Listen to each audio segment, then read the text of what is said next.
Narito ang malalaki at makabuluhang balita ngayong araw. Hataw Balita ngayon. May good at bad news po para sa mga motorista dahil magkakaroon po ng paggalaw sa presyo ng mga produktong petrolyo ang mga kumpanya ng langis bukas araw po ng Martes, June 4. Batay sa inisyal na pagtaya ng mga oil company, maaaring tumaas ng 40 sentimos hanggang 60 sentimos ang presyo ng kada litro ng diesel. Magkakaroon naman ng malaking rollback na 90 sentimos hanggang piso at 10 sentimos sa presyo ng kada litro ng gasolina.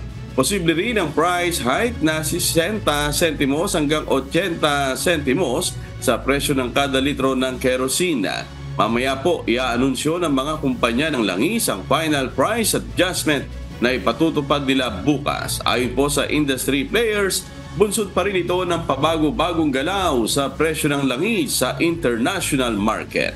Sinabi naman ng DOE na nakaapekto sa naturang paggalaw sa presyo ang inaasahang production cut ng Organization of Petroleum Exporting Countries o OPEC. Hataw Balita ngayon.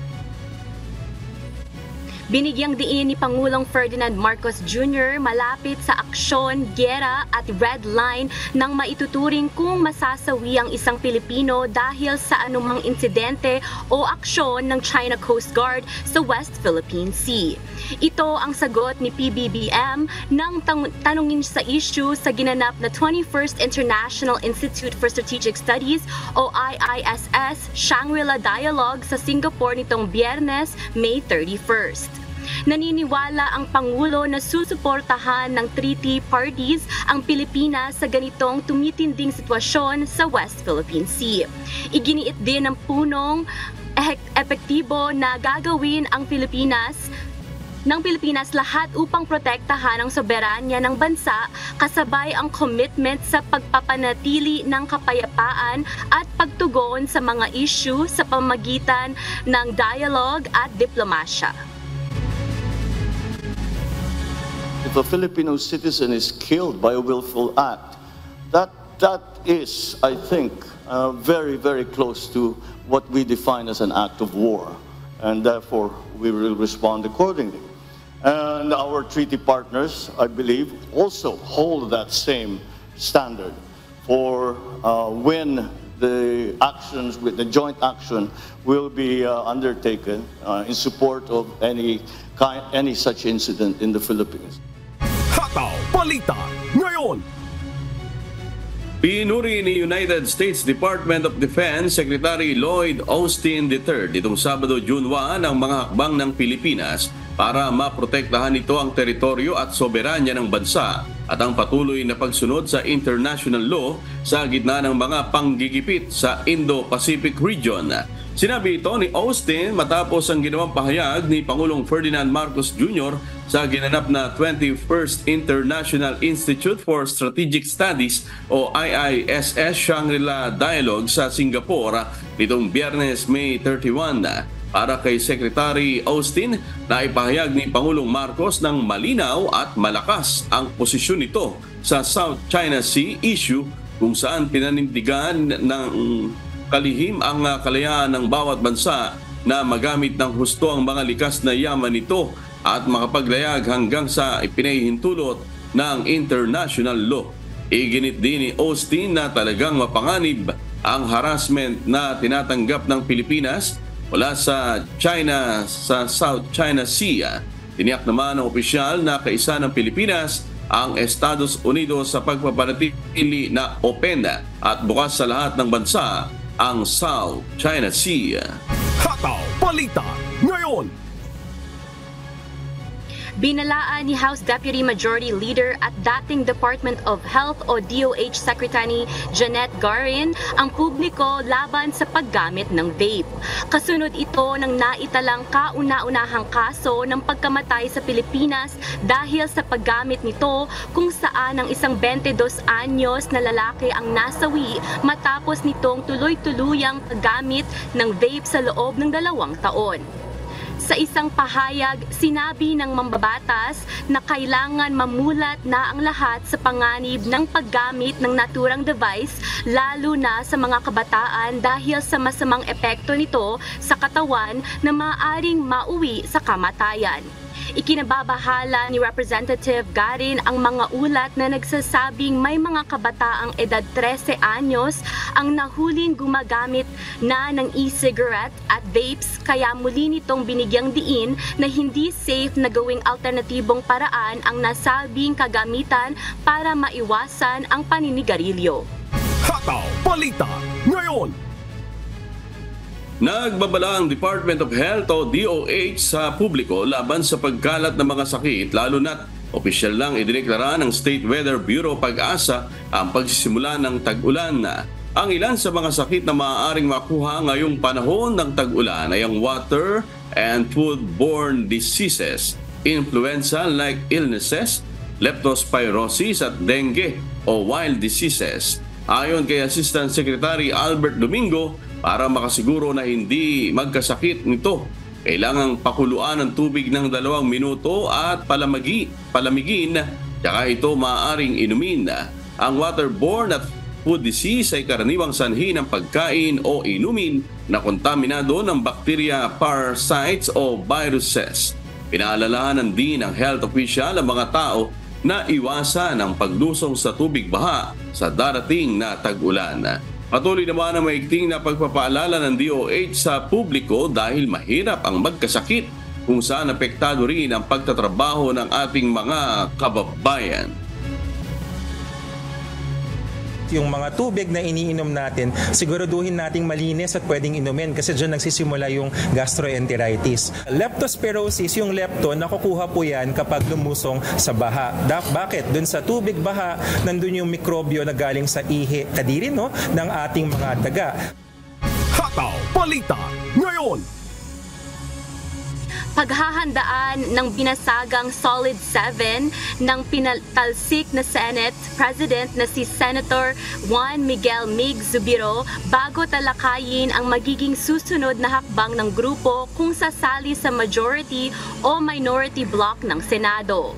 Una nang sinabi ni Senator Joel Villanueva na kasama sa kanilang pinag-aaralan ang pag-anib sa minority block. Aniya, bukas na sumali rito sina Senator Zubiri, JV Ejercito, Nancy Binay at Juan Engardo, Sunny Angara. Habang si Senator Sherwin Gatchalian naniniwalang dapat pag-usapan ng mabuti kung sasali sa minorya ang grupo. Si Senator Lauren Legarda naman, handa umanong makipagtrabaho sa anumang grupo. Aniya, hindi na mahalaga kung anong titulo o posisyon basta't magagampanan nila ang tungkulin bilang mga senador. Tiniyak ng kanilang hanay na handa silang makipagtrabaho alinmang grupo ang kanilang panigan. Hataw Balita ngayon. Inianunsyo ni Pangulong Ferdinand Marcos Jr. ang nakatakdang pagbisita sa Pilipinas ni Singaporean President Tharman Shanmugaratnam sa buwan ng Agosto. Ayon kay Pangulong Marcos, pinaunlakan ng Singaporean President ang kanyang imbitasyon kung saan inanyayahan rin ito si Singapore Prime Minister Lawrence Wong. Inaasahan na magiging mahalaga ang gagawing pagbisita sa Pilipinas ng Singapore top officials na kasabay ng ika-55 anibersaryo ng diplomatic relations ng dalawang bansa. Hataw Balita ngayon.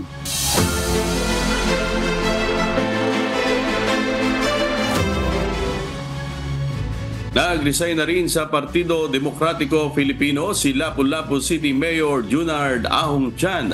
Ito'y 2 araw matapos kumalas sa PDP si Cebu Governor Gwendolyn Garcia na sinundan naman ni Mandaue City Mayor Jonas Cortez sa kanyang ipinadalang sulat kay PDP President at Palawan 2nd District Representative Jose Alvarez nitong Biyernes, May 31. Sinabi ni Chan na hindi madali ang kanyang naging desisyon na pagkalas sa partido. Ito anyay para mapanatili ang ugnayan ng Mandaue City at Cebu Province para sa kapakanan ng lungsod. Sa kanyang text message, nirerespeto naman ni PDP President at Alvarez ang desisyon ng mga kumalas na politiko. Hataw Balita Ngayon.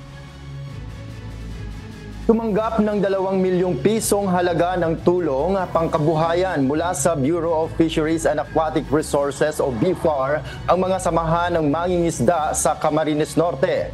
Layunin ng proyekto na mapalakas ang produksyon ng bangus sa lalawigan. Si Jerry Galicia, humahataw.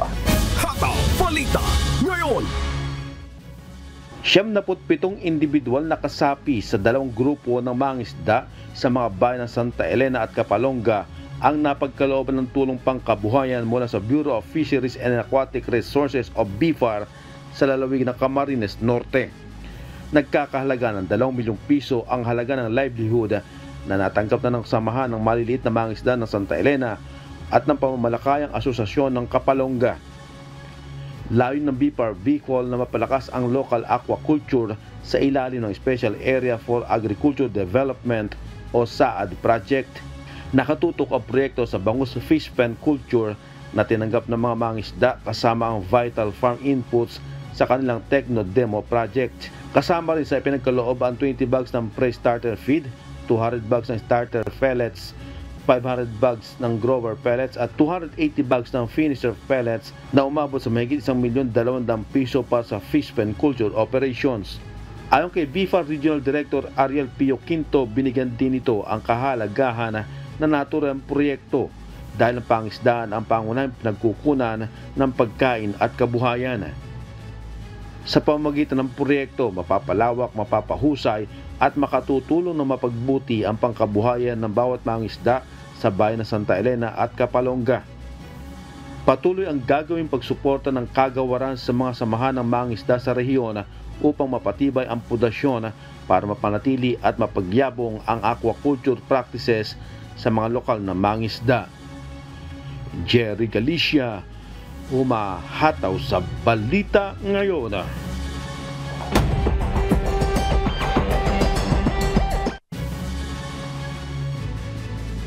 Sumuko sa Philippine Army ang isang squad leader at bomb maker ng New People's Army o NPA sa lalawigan ng Camarines Norte. Si Brian Baldarahe, humahataw. Hataw Balita Ngayon. Isang squad leader at bomb maker ng New People's Army o NPA sa probinsya ng Camarines Norte ang magkasamang sumuko sa 9th Infantry Battalion ng Philippine Army. Kinilala ang mga ito na sina Manuel Asoke alias Nitoy, Rodel Atresti na dating squad leader at Junimar Limboy alias Haji Omar Jun, isang bomb maker ng rebelding grupo.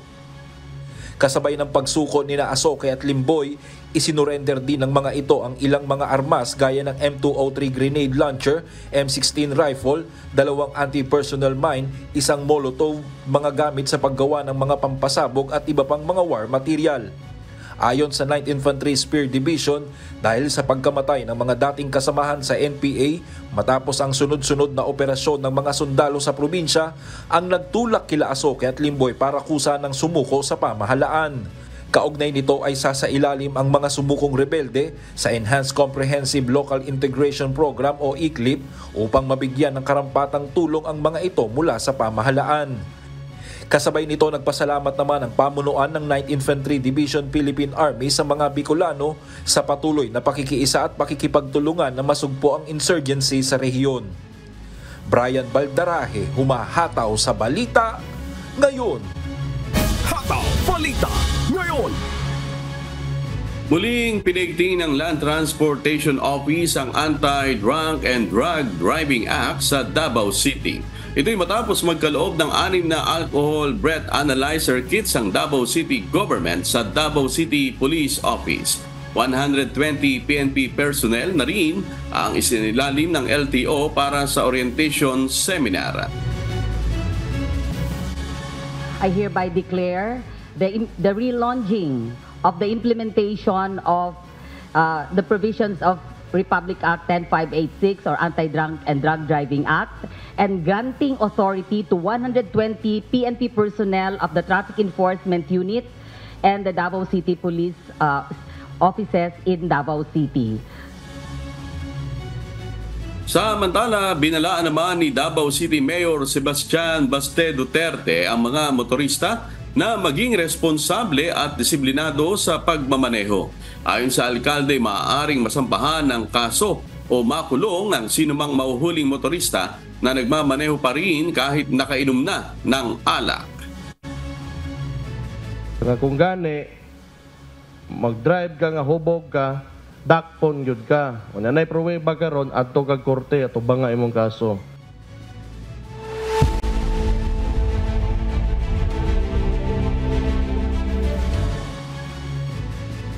Sinabi ni dating Pangulong Donald Trump sa napayag ito sa posibilidad na makulong o sumailalim sa house arrest matapos siyang mahatulan ng 34 felony counts patungkol sa pamimeke ng business records. Mula sa Toronto, Canada, may humahataw na balita si Sheila Reyes live. Hataw Balita ngayon. Sheila, ayon sa dating Pangulo, ano ang posibleng maging reaksyon ng kanyang mga supporters o ng publiko?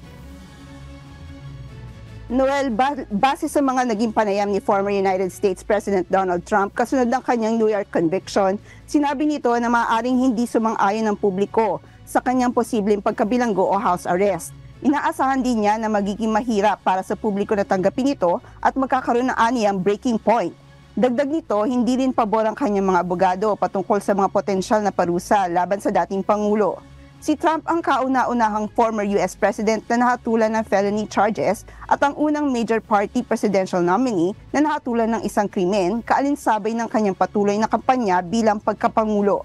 Sa July 11, 2024, alas 10 ng umaga, nakatakda ang sentencing ni Trump ayon ito kay Judge Juan Merchan at posibleng maharap ito sa probation o 4 na taon para sa bawat felony count sa state prison na may maximum na 20 taon. Sa ngayon, nananatili ang dating Pangulo sa labas ng kulungan habang naghihintay ng sentensya. Iginiit niya na wala siyang ginawang masama at binatikos ang mga tao na sangkot sa kanyang pagkakahatol. Balik sa iyo, Noel. Sheila, nabanggit mo hindi pabor yung kanyang mga abogado dun sa naging desisyon. Ano ba yung plano naman ng dating Pangulo ni Trump patungkol sa pag-a-appeal sa kanyang mga kaso? Noel, kapag nasentensya na si Trump ni Judge Merchan sa July 11, may 30 days pa ang kanyang mga abogado upang maghain ng notice of appeal. Kapag nabigo ang kanilang motion, may 6 na buwan sila upang iharap ang apela sa First Judicial Department ng New York's Appellate Division. Noel? Alright, maraming salamat sa update, Sheila Reyes mula sa Toronto, Canada. Hataw Balita ngayon. Hinimok ng mga namamagitan sa Israel at Hamas na magkasundo na sa ceasefire at hostage release deal na ginawa ni United States President Joe Biden. Batay dito, magkakaroon ng immediate relief ang mga tao sa Gaza sa mga hostage at mga pamilya nito. Ito ang humahataw na balita ni Daniel Encarnacion. Hataw Balita ngayon. Binigyang diin ng Israel na walang magiging formal na pagtatapos ang giyera hanggat nasa kapangyarihan ang Hamas. Dahil dito, kunestyon kung tama ba ang timing at interpretation ng peace plan bagamat tinanggap ito ng Palestine. Sinabi ni United States President Joe Biden na nagpropose ang Israel ng initial 6-week ceasefire at partial Israeli military withdrawal. Palalayain din ang ilang hostage para matigil na ang laban. Hindi naman niya idinetalye kung papaano ito magagawa. Hindi rin nagsabi ang Iranian-backed na Islamist group kung magsusuko na ito ng mga armas. Sinabi naman ni Israeli Prime Minister Benjamin Netanyahu na sasang-ayon lang ang Israel sa permanent ceasefire kung walang matatalo ang militar ng Hamas at mawawala ang anong kakayanan nitong mamuno. Nais naman ng Hamas na idetalye ang mga plano ng Israel sa pagtigil sa giyera para pumayag ito sa mga kasunduan. Kabilang dito ang full troop withdrawal. Ilang buwan nang namamagitan ang Estados Unidos, Egypt at Qatar para matigil na giyera ngunit naging mailap ang kasunduan. Daniel Encarnacion, humahataw sa balita ngayon.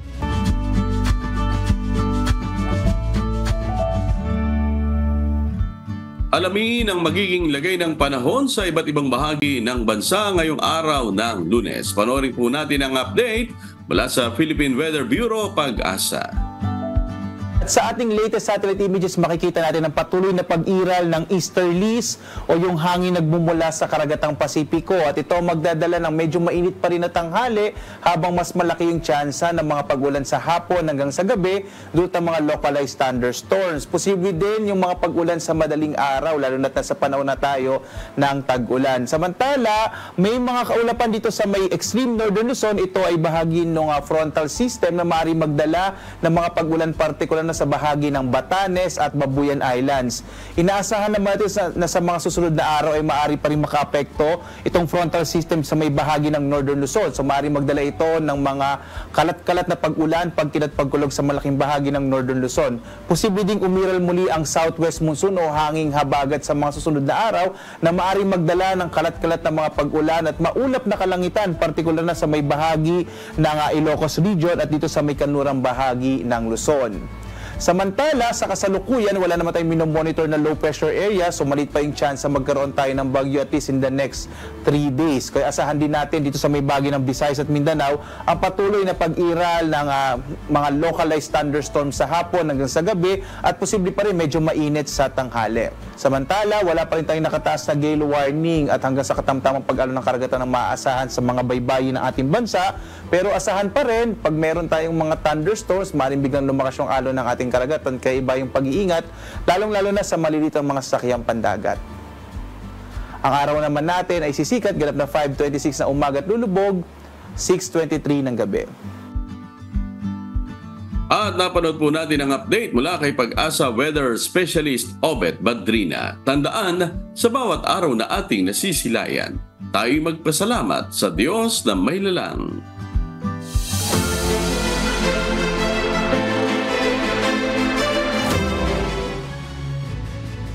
Nakisa sa isinagawang Paralympics ang mga Persons with Disabilities o PWDs sa lungsod ng San Pedro sa Laguna.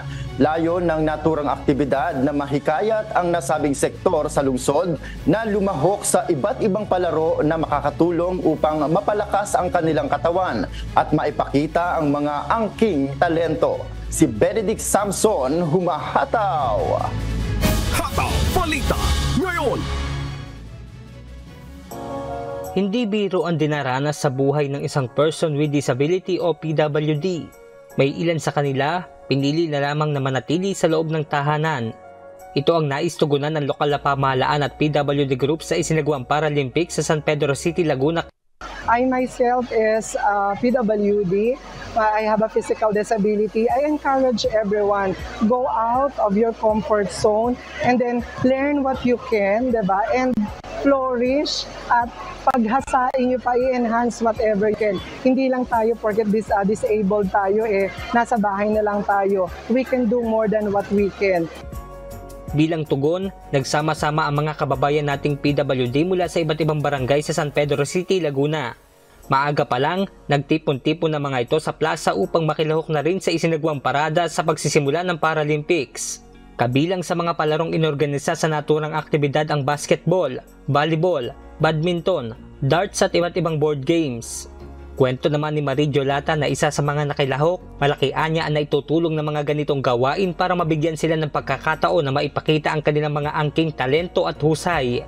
Sa akin po, naitulong po ng event na to is naipakita ko po yung talent ko, yung confidence, kung gaano po ako confident dalhin yung sarili ko, at saka po yung skills ko po pagdating po sa sports.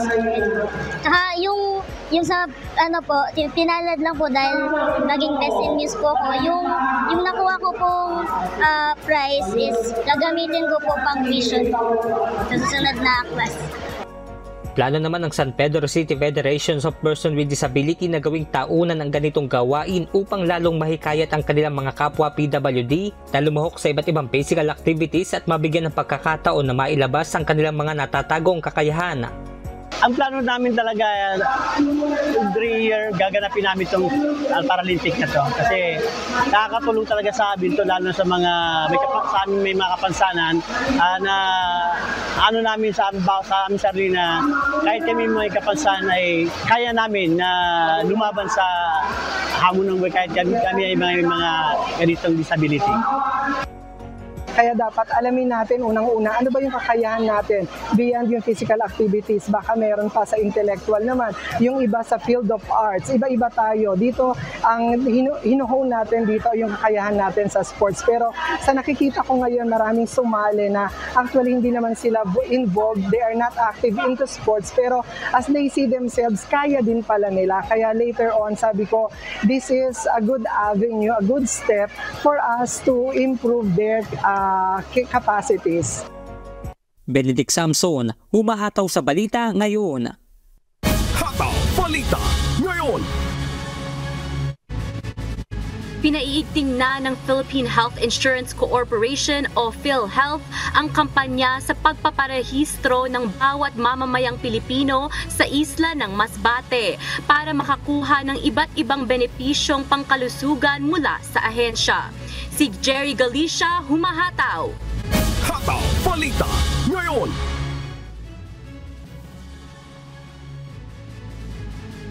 Naglilibot na ang mga kawani ng Philippine Health Insurance Corporation o PhilHealth Bicol upang maiparehistro ang bawat mamamayang Masbateño sa isla ng Masbate.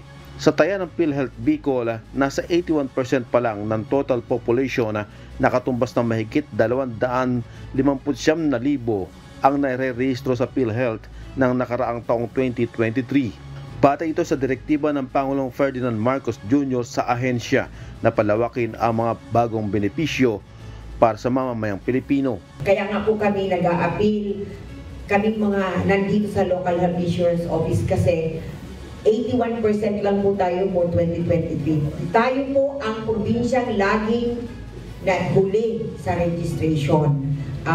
Although ginagawa naman po namin lahat, pumupunta kami sa ating mga far-flung barangays, sumasama kami sa mga RCSP barangays, kaya lang yun nga po, isa sa mga nagiging ugali nating mga Masbateño yung kung kailan nagkakasakit, saka hahanapin si PhilHealth.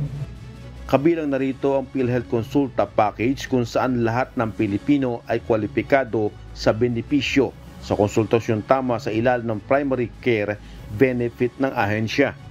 Kung hindi pa rehistrado ang isang individual, kailangan lang ay magpatala at magsumite ng PhilHealth Member Registration Form, PMRF, sa pinakamalapit na tanggapan ng PhilHealth. Pwede rin ang self-registration gamit ang PhilHealth Member Portal. Mag-login lang sa Member Portal o Member on Registration sa website na www.philhealth.gov.ph. Ilan sa mga sakop ng konsulta package ang primary care services gaya ng konsultasyon serbisyong pangkalusugan para makaiwas sa sakit at referral sa ospitala. Challenge sa PhilHealth is definitely how to inform all our fellow Filipino, particularly those in the island and the far-flung barangay, in the mountainous area, that they are immediately PhilHealth members. Even if they're not registered, once you're a PhilHealth member, ang kulang mo lang i-rehistro. Being a PhilHealth member, you're entitled to medical health benefits can be provided by the government. Dahil alam naman natin even before na marami daw Pilipinong nagkakasakit, even namamatay na hindi nakikita ng doktor. May mga piling laboratory diagnostic examination services at mga gamot batay sa reseta ng isang doktora. Sa ngayon, nasa 18 rural health unit at pribadong ospital pa lamang ang rehistrado o accredited na ng PhilHealth na pwedeng puntahan ng bawat Masbateño para maka-avail ng benepisyo mula sa PhilHealth. Jerry Galicia, humahataw sa balita ngayon.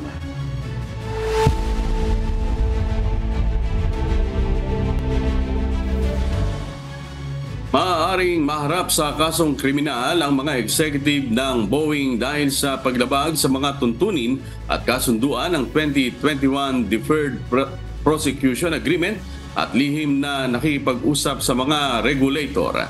Itong humahataw na balita ni Abby Valdez.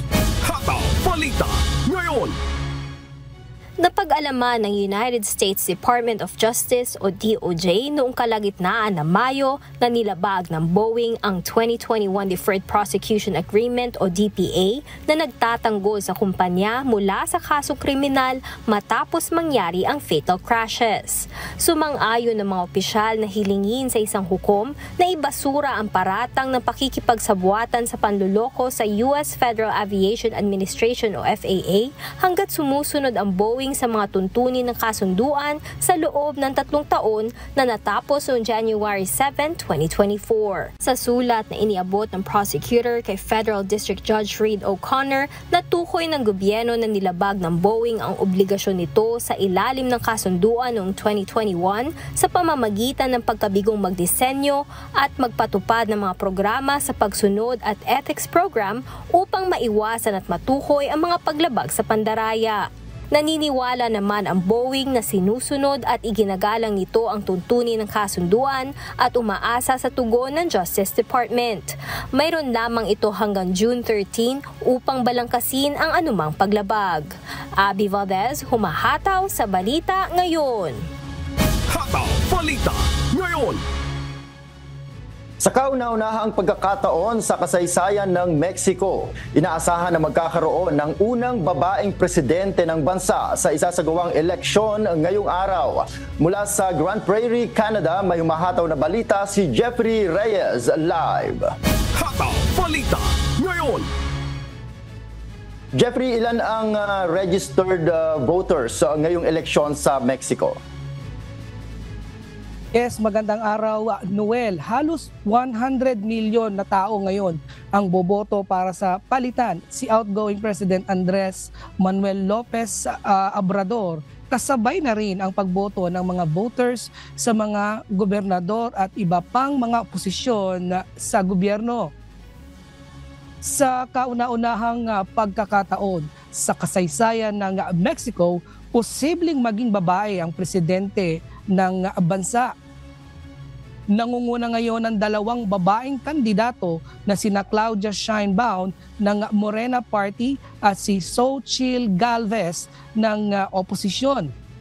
Si Sheinbaum ay nangakong ipagpapatuloy ang mga polisiya ni Pangulong Andres Manuel Lopez Obrador, kasama na rin ang pagsulong ng universal pension para sa mga matatanda at mga programa para sa kabataan.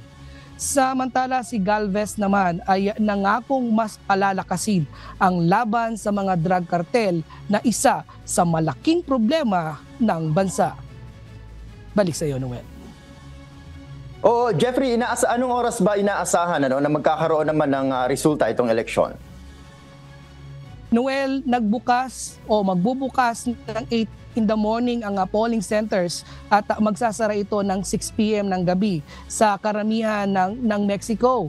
Inaasahan naman na maglabas ng unang preliminary o partial result ng bandang alas 9 ng gabi sa bansa. Noel. Alright, maraming salamat Jeffrey Reyes mula sa Grand Prairie, Canada.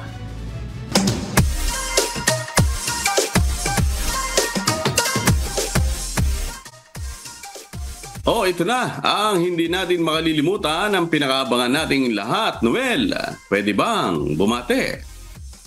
Pwede! Narito ang pagbati ng ating kababayan. Hello, ako po si Brother Rolando Lastimosa ng Calgary, Alberta. Binabati ko si Brother Daniel Rason at ang kanyang buong sambahayan.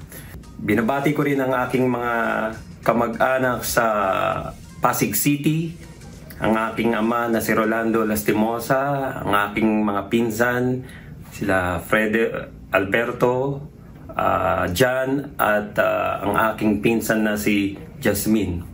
At sa buong aking mga kaibigan dyan sa Pasig City. Ayan, at sa atin namang super bilis na shoutout. Shoutout po kay Ate Lorena Libas at kay Casmus. Ayan, pabalik na ngayong araw sa Italy. Ingatan nawa kayo ng Panginoon sa inyong paglalakbay at makarating kayong payapa sa inyong lugar dyan sa Italia. Well, Ayun, sa akin lang ay shoutout ko lang din yung lahat ng mga kapatid natin dito sa Edmonton. Kasalukuyan nagsasagawa ng Edmonton Sports Fest. At syempre sa aking mahal na asawang si Arwina. Ayan, hello. Yan, very quickly, shout out din sa aking ate po dyan sa Edmonton, Canada, and to the rest of the Quijano family, Dunca family, Habilias family, at Polarco family. Shout out po sa inyo. Ayan, syempre at hindi natin makakalimutan ang ating mga taga-subaybay sa buong Pilipinas at sa iba't ibang panig ng mundo. Ganon din sa mga tagapakinig ng Hataw Balita ngayon sa Radyo La Verdad 1350. At sa aming ibabahaging mga salita ng Diyos na ating sandigan mula sa Kawikaan, Kapitulo 4, Talatang 13. Hawakan mong mahigpit ang turo, huwag mong bitawan. Iyong ingatan sapagkat siya'y iyong buhay.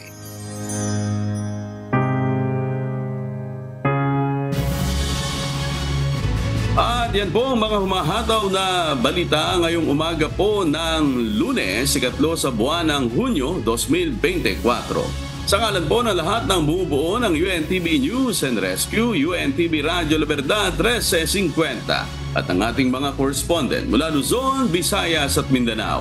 Mula po dito sa Pilipinas, ako po inyong amigo Sherwin Kulubong. At yan po ang mga humahataw na balita sa iba't ibang panig ng mundo ngayong Monday morning, June 3, 2024. At mula rito sa Edmonton, Alberta, Canada, ako po si Noel Poliarco. At ako naman si Orlin Quijano mula sa Toronto, Canada. At dito sa UNTV at UNTV Radyo La Verdad 350, Diyos ang aming sandigan, serbisyo publiko ang aming pinahahalagahan. Susunod na ang Good Morning Kuya. Salamat po sa Diyos at magandang umaga.